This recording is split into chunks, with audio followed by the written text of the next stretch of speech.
Also tonight, KOIN following up on another hit-and-run case, this one involving a local lawmaker. KOIN 6 News was the first to tell you about the arrest of Jared Franklin. Now, he's the Kelso city councilman who police arrested last week for hitting another car, then leaving the scene.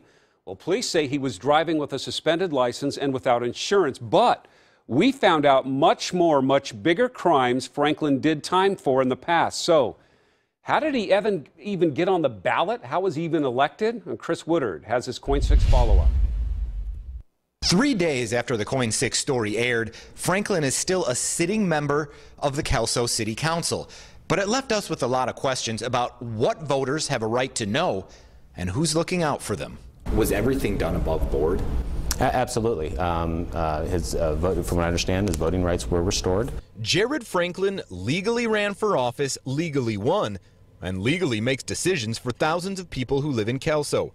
That's despite a criminal record that goes back to the 90s, including charges of trying to hijack a bus and prison time served. And so if you're eligible to register to vote, you're eligible to run for office. I found out in Washington it's just that simple.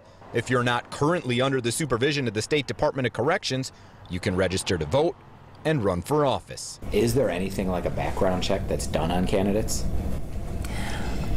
No, not on our part. The county auditor determines if someone is eligible.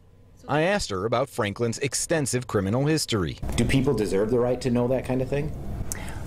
Whether they deserve to know, it's incumbent upon them to research the candidate. Some are now calling for Franklin's resignation. I went to City Hall to see what they're doing about it. It appears that he will maintain his eligibility to serve on the city council. The city manager says state law only allows them to force a council member out if they commit a felony while in office. Franklin's convictions were before he ever moved here.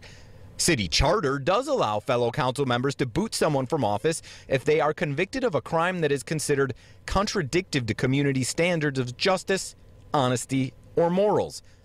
Franklin has not yet been convicted of the latest hit-and-run charges.